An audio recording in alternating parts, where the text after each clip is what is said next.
My name is Jenna Parker. I was 34 years old when my mother turned my birthday dinner into a public execution.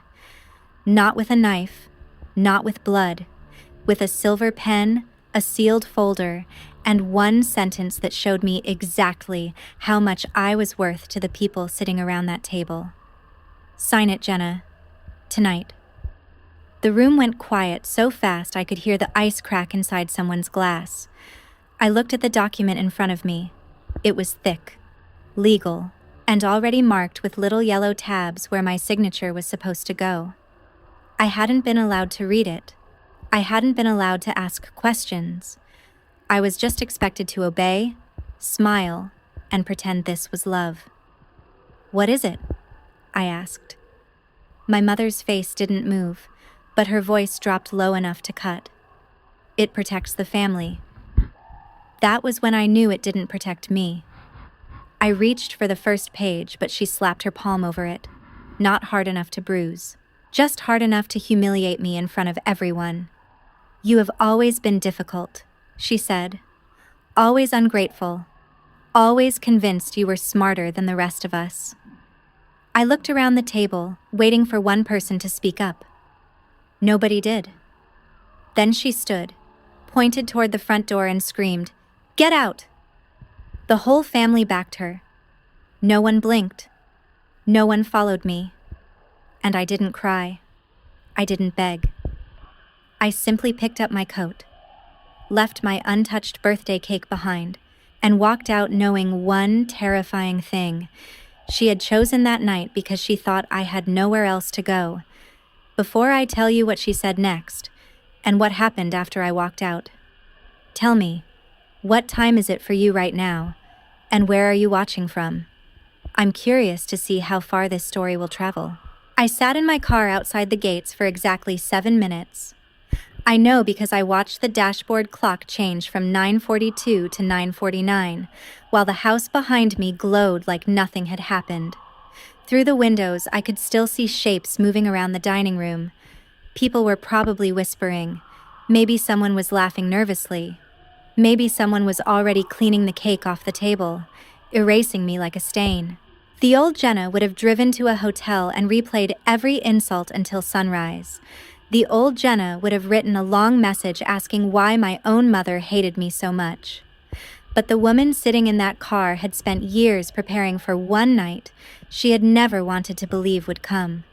I was not broke. I was not helpless. And I was not the confused daughter they thought they could corner. For 11 years, I had worked as a forensic maritime appraiser, the kind of specialist insurance companies called when yachts vanished, cargo ships burned, docks collapsed, and billionaires lied about what their assets were worth. I knew how to trace ownership through shell companies. I knew how to read contracts written to trap people.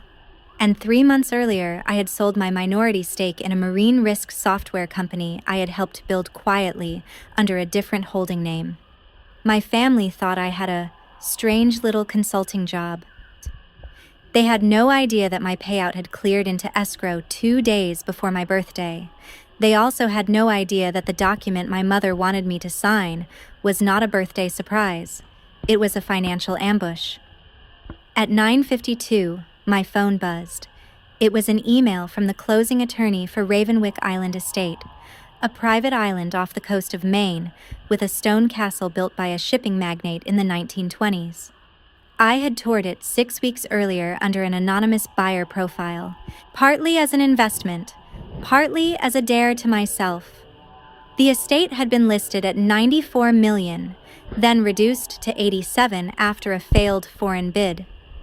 I had negotiated hard, paid for inspections, and kept the deal hidden because I wanted one place in the world that had never belonged to my mother. The email said, "Funds verified. Seller will execute final transfer at 8:30 a.m. tomorrow." I read that sentence 3 times. Then I laughed once, not because it was funny, but because the timing felt almost cruel. My mother had just thrown me out of a house where every wall reminded me I was unwanted. The next morning, I would own an island castle outright, paid in full, No mortgage, no family trust controlled by her, no permission needed. That night, I did not drive to a hotel. I drove to a small office I kept near the harbor, unlocked a filing cabinet, and pulled out the copies I had made months before. Old company records, my father's death certificate, my mother's financial disclosures, and a sealed envelope my late father's former assistant had mailed me with a note that said, "Open this only when your mother asks you to sign something." I had been too afraid to open it before. My hands shook as I broke the seal. Inside was a single flash drive, a photograph of my father holding me as a child, and a handwritten line I recognized from old birthday cards. "Jenna, if she tries to take your name, your work, or your inheritance, do not negotiate. Run the numbers, then run the truth." That was the first time I understood my mother hadn't kicked me out because I was worthless. She kicked me out because I was the last thing standing between her and everything she had stolen. The next morning, I wore the same black dress from my birthday dinner to the closing. I didn't change because I wanted to remember exactly who they thought they had thrown away. That dress still carried the faint smell of candle smoke, expensive perfume, and humiliation. Every time I looked down at the sleeves, I remembered my mother's finger pointing toward the door. Every time I felt the fabric against my skin, I heard the silence of the people who had watched me leave. But instead of making me weak, it sharpened me. At 8:17, I walked into a glass conference room overlooking the harbor in Portland, Maine. The seller's attorney looked surprised when I gave my name. People always expected someone older, colder, probably male, when $87 million was on the table. They didn't expect a woman with no entourage, no husband beside her, no family representative, and no nervous explanation for why she was there. I placed my identification on the table, sat down, and signed each page slowly, not dramatically, not shaking, just carefully, the way I had learned to sign reports that could decide whether a company survived or collapsed. At 8:46, the final wire confirmation came through. At 8:51, the deed was recorded. At 8:54, Ravenwick Island Estate became mine. The attorney slid the final folder toward me and said, "Congratulations, Ms. Parker." For a second, the room became too quiet. I had heard my last name used as a warning, a brand, a burden, a weapon. That morning, for the first time, it sounded like ownership. The castle sat on a black rock island 12 minutes by boat from the mainland, with a private dock, a weather station, 6 guest cottages, a lighthouse, a boathouse, underground storage tunnels, and a main residence built from granite so dark it looked blue under storm clouds. It was absurd. It was beautiful. It was not a fantasy purchase made out of heartbreak. It was a fortress, a business asset, a retreat center waiting to happen, and most importantly, a legal address no one in my family controlled. When I stepped onto the dock, the estate manager was waiting for me. His name was Elias Grant, 61, former Coast Guard, quiet eyes, heavy wool coat, and the kind of posture that made him look as if even storms asked his permission before crossing the water. He handed me the keys with both hands. "Welcome home, Ms. Parker." No one had ever said those words to me without making them sound like a condition. I almost answered, but my phone rang. My mother. I let it go to voicemail. Then came my older brother. Then my cousin. Then a private number. By noon, I had 32 missed calls, 11 voicemails, and 1 text from my mother. "You embarrassed me last night. Come home before this becomes worse." Not, "Are you safe?" Not, "I'm sorry." Not even, "Where are you?" "Come home before this becomes worse." I showed Elias the message because I needed one witness to prove I wasn't imagining the cruelty. He read it once, then handed the phone back. People who use home as a leash hate it when you learn how to unlock doors. That was the first time I trusted him. Over the next few days, I learned the island's rhythms. The generator system needed upgrades. The old greenhouse had cracked glass. The lighthouse had not been used for tours in years. The cottages could become artist residencies, legal retreats, or maybe a summer program for women rebuilding after financial abuse. Every room gave me an idea. Every locked cabinet made me wonder what I had been too afraid to open in my own life. But peace did not arrive cleanly. It came in fragments between threats. My mother began sending messages through relatives, each one disguised as concern. "You're being impulsive? You can't manage a property like that. Everyone is worried about your mental state." Those phrases were not random. They were legal language. She was building a story that I was unstable. By the third night, one cousin sent me a voice message saying my mother was considering options because my behavior had become alarming. I listened to it twice, then forwarded it to my attorney's temporary inbox without replying. That was when I realized the document she had tried to force me to sign had probably given her authority over my assets. Maybe even my medical decisions. Maybe even my company proceeds. The question that kept me awake was not why she wanted control. It was how long she had been planning it. On the fourth night, as rain battered the castle windows, Elias knocked on the library door and handed me a maintenance binder from the previous owners. "Found something behind a false panel in the archive room," he said. Inside the binder was a property map, but tucked behind it was a copy of an old visitor log. One name appeared 3 times over 7 years. My mother's. She had been to Ravenwick Island before, long before I bought it.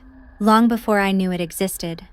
And suddenly, my safe place didn't feel random anymore.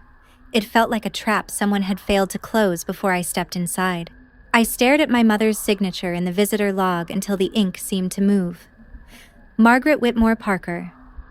Her handwriting was unmistakable, all sharp angles and perfect pressure, as if even paper should fear disappointing her.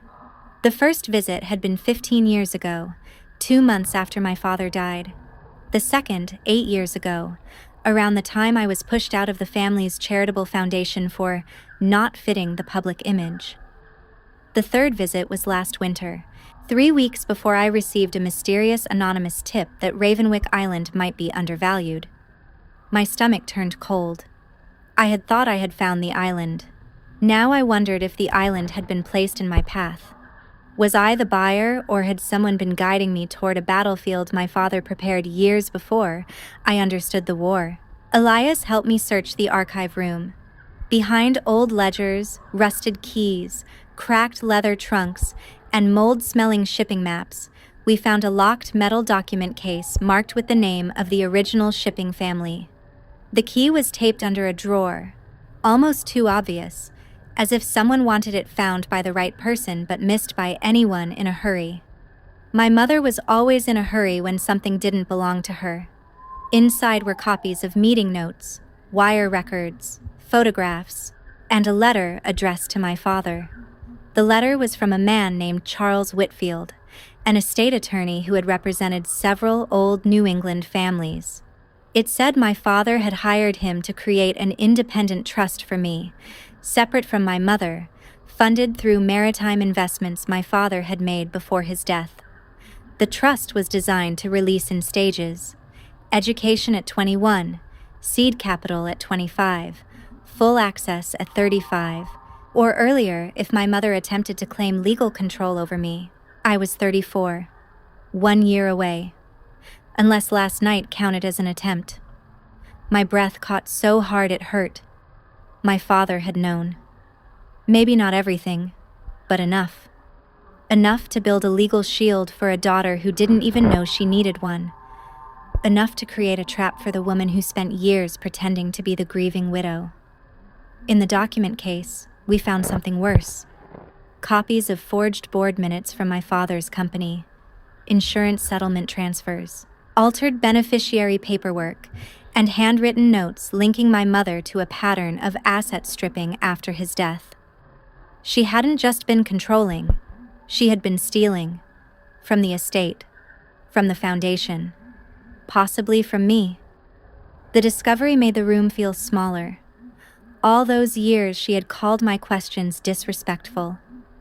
All those years she had said I was too suspicious, too cold, too independent. Maybe I had never been difficult. Maybe I had simply been standing too close to the truth. I called Nora Whitfield, the granddaughter of the attorney who had written the letter and now a partner at his old firm. She answered on the second ring.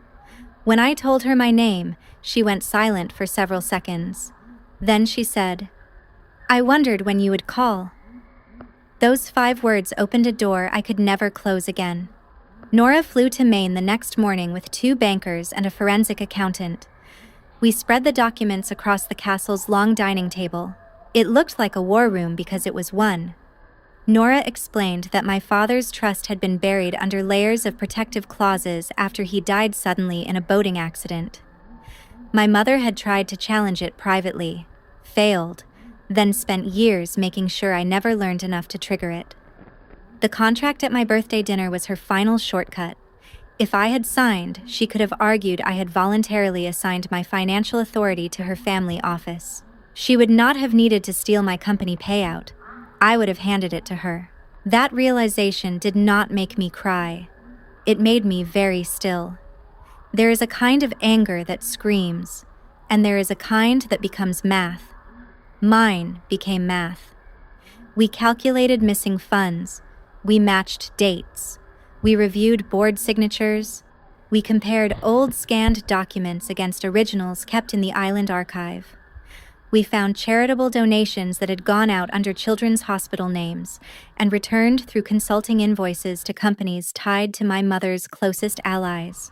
We found payments marked as legacy preservation that had nothing to do with preserving anything except her lifestyle. We found a private investigator's invoice from 8 years ago with my name on it. My mother had not only watched my money, she had watched me. By midnight, Nora looked exhausted, but her eyes were bright. "Jenna," she said, "this is not just family misconduct. This is fraud." I looked toward the windows where the ocean slammed against the rocks below. For years, my mother had trained the family to see me as dramatic, unstable, ungrateful. She had made my emotions the problem so no one would examine her actions. But what do you call a daughter who stops asking for love and starts asking for evidence? Dangerous. That was what I became. Before we left the dining room, Nora placed one folder apart from the rest. "There's something else," she said. "Your father's boating accident file was requested twice after his death, once by the insurance company, once by your mother's private attorney." The air left my lungs. I did not ask the question out loud, because I already knew everyone in the room was thinking it. How far had my mother gone to keep control?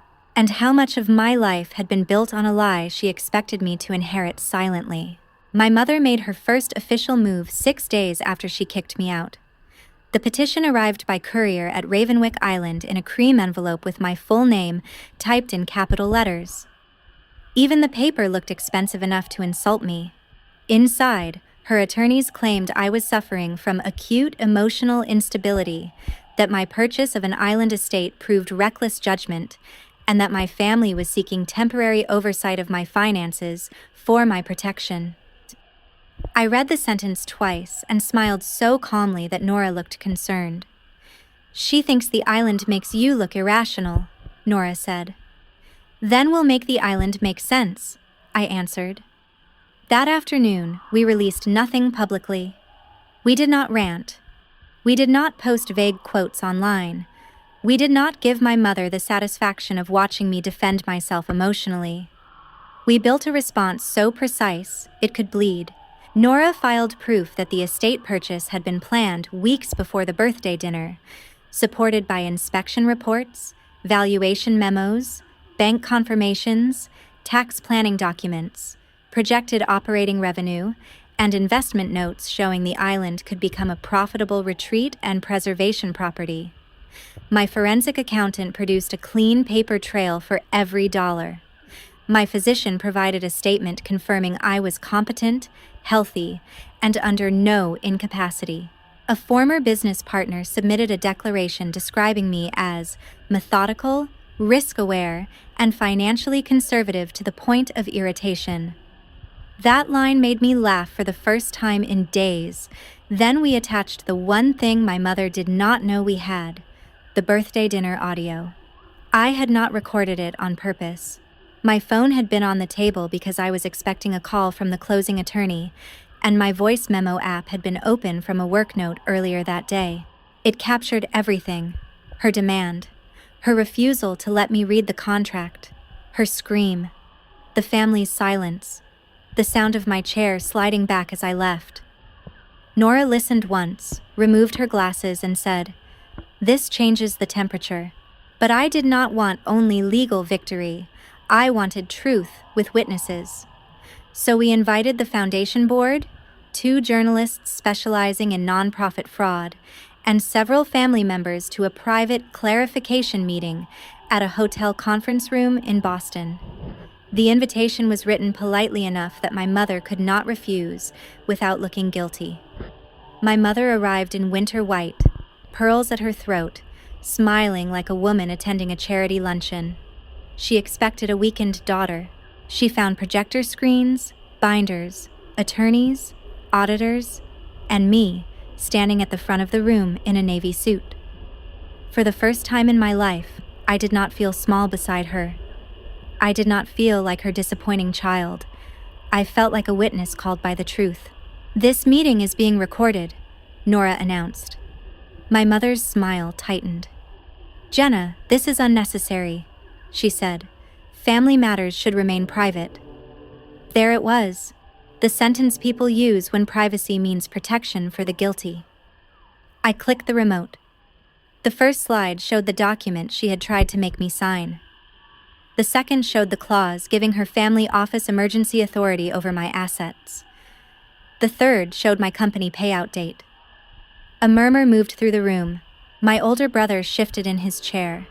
My aunt's face drained of color. Then Nora played the audio. My mother's voice filled the speakers. "Sign it, Jenna, tonight." Then, "Get out." No one moved. No one coughed. No one rescued her from the sound of herself. My brother stared at the table. My aunt covered her mouth. My mother looked at me with hatred so pure it almost felt honest. "You recorded your own family?" she said. I looked at her and asked the first question that mattered. "Why were you afraid of me reading the contract?" She didn't answer, so I clicked to the next slide. Wire transfers, forged minutes, foundation money routed through fake consulting agreements, altered beneficiary forms, a private investigator's invoice with my name on it. The journalist in the back leaned forward. A board member whispered, "Margaret, what is this?" My mother stood so abruptly her chair struck the wall. "These are stolen documents," she snapped. Nora replied, "No, they are estate records belonging to trusts and entities your office had no authority to alter." Then the final slide appeared. Ravenwick Island visitor logs with my mother's signature. "You knew about my father's trust," I said. My voice did not shake. "You came to the island 3 times because this was where part of the archive was hidden. You didn't kick me out because I embarrassed you. You kicked me out because you were running out of time." Her mask cracked. Not completely. Just enough for everyone to see the panic underneath. "You ungrateful little girl," she whispered, but the microphone at the conference table caught it. The room heard every word. And that was the moment the power shifted. Not because I shouted louder, not because I insulted her back, but because I had learned the one thing controlling people fear most: a calm victim with receipts. My family began to understand what I had understood in the rain at Ravenwick. My mother had not been protecting the family from me. She had been protecting herself from the truth. By sunset, the story was already moving faster than my mother could control. One journalist called it a private family dispute with public financial consequences. The second called it what it was: A charity fraud scandal tied to an attempted financial control petition against an adult daughter. The foundation board suspended my mother pending investigation within 24 hours. 2 directors resigned before they could be questioned. My brother, who had watched me get thrown out without saying a word, called me from a blocked number and said, "Jenna, I didn't know." I wanted to believe him. Part of me still remembered him teaching me how to ride a bike, how he ran beside me down the driveway shouting, "Don't look down."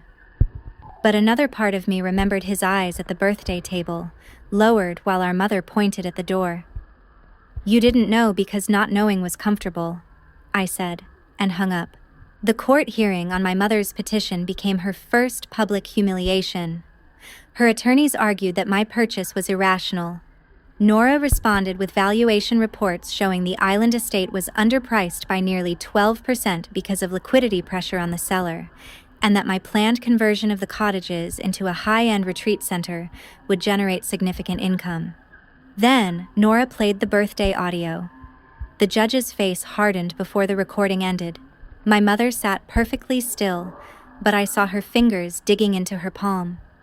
When Nora introduced the forged documents, the judge did not rule on criminal matters, but she did deny my mother's petition immediately and referred several exhibits for review by the Attorney General's office. That was the first official crack. The second came 3 days later when my mother's closest ally at the foundation agreed to cooperate. He gave investigators emails, invoice templates, and a message from my mother that read, "Jenna must never gain independent access. She will ask questions her father should have taken to the grave." When Nora showed me that line, something inside me went quiet. My father had died in a boating accident. For years, I accepted that grief as a closed door. Now the door had a shadow under it. I asked Nora if we could prove my mother had anything to do with his death. She was careful. "Not from this. Not yet. But we can prove she profited from the aftermath and concealed material estate assets." That had to be enough for now. Revenge stories make people think satisfaction comes from shouting in someone's face. It doesn't. Real satisfaction is watching the person who built a throne out of lies discover that every document has a date, every wire has a destination, and every witness eventually gets tired of being used. My mother lost her board seat. Then her social club membership was suspended. Then the hospital wing she had tried to name after herself paused the dedication ceremony. Then banks froze several accounts tied to the disputed entities. The family house in Newport, the same house she had ordered me out of, became collateral in a civil recovery action. She called me once after that. I answered because I wanted to hear what a woman like her sounded like without an audience. "You are destroying this family," she said. I stood in the Ravenwick Library, looking at my father's photograph on the desk. "No," I said. "I'm documenting who already did." She breathed hard into the phone. "You think that island makes you untouchable?" "No," I said. "The truth does." For once, she had no comeback. Her arrest did not happen like in movies. No dramatic screaming. No police dragging her down marble steps while cameras flashed. It happened quietly, at 7:10 on a Tuesday morning, when investigators served charges related to wire fraud, falsified nonprofit records, and attempted unlawful control of estate assets. The footage later showed her wearing sunglasses, holding her coat closed at the throat, refusing to look at reporters. My brother took a plea deal for minor participation after admitting he had signed documents he never read. My aunt resigned from every board she sat on. Cousins who once called me unstable started sending apologies that sounded like legal drafts. I did not answer most of them. The strangest thing was not their betrayal. It was how quickly they wanted forgiveness once loyalty became expensive. 6 months after my mother screamed, "Get out!" I stood in the renovated lighthouse on Ravenwick Island and watched 24 women arrive by ferry for the first retreat, hosted by the Parker Independent Recovery Fund. I had named it Parker, not for my mother, not even entirely for my father, but for the version of myself who had survived that name long enough to redefine it. The fund offered legal education, financial literacy workshops, emergency planning, and quiet rooms where women could say out loud what their families had trained them to hide. Some had been controlled by spouses, some by parents, some by adult children who treated inheritance like a weapon. None of them needed a castle to be free, but for one weekend, they got to stand inside one and be reminded that locked doors can open. Elias ran the island operations with the calm precision of a ship captain. Nora stayed on as counsel for the fund, the cottages filled with teachers, nurses, artists, accountants, and mothers who had forgotten they were allowed to want anything for themselves. On the first evening, I told them a softened version of my story, not because I wanted pity, because silence is where manipulation grows teeth. I told them that the night I was kicked out, my family thought humiliation would shrink me. Instead, it clarified me. I told them that money did not save me by itself. Evidence saved me. Preparation saved me. One honest attorney, one steady witness, one unopened envelope, and one decision not to crawl back saved me. My mother's case continued for months. She eventually pled guilty to several financial crimes to avoid a longer trial. She lost the Newport house, most of her personal fortune, and the public identity she had polished for 30 years. The society pages stopped calling her a philanthropist. The court documents called her defendant. I thought that would make me feel victorious every morning. It didn't. Some mornings I still missed the mother I wished she had been. I missed a woman who had never existed except in my hope. That was the final grief, and maybe the hardest one, because when someone cruel finally falls, you still have to live with the empty space where love should have been. My brother came to the island once after everything settled. He looked older, smaller, less certain that charm could save him. He apologized without excuses this time. I didn't hug him. I didn't slam the door either. I told him forgiveness was not a switch I could flip to make him comfortable. It was a road, and I had not decided whether he was allowed to walk it with me. He nodded. For once, he accepted an answer that did not serve him. That felt like progress. On my 35th birthday, I opened the final portion of my father's trust. Nora handed me the documents in the same castle dining room where we had once spread out proof of my mother's crimes. There was also one last letter from him. It was short. Jenna, I cannot choose your life for you. I can only leave you tools. Trust your mind, protect your name, build somewhere safe, but do not become stone to survive stone. I read that line many times. Do not become stone to survive stone. So I didn't. I turned Ravenwick into a place with open doors, careful boundaries, and records no one could secretly rewrite. I kept the birthday dress in a glass case in my office, not because I worship pain, but because I respect proof. Whenever someone asked why a woman would buy an $87 million island estate the morning after being kicked out by her own mother, I gave them the simple answer first, because I could. Then I gave them the real answer, because sometimes the door they throw you through becomes the border between the life they controlled and the life they can never touch again.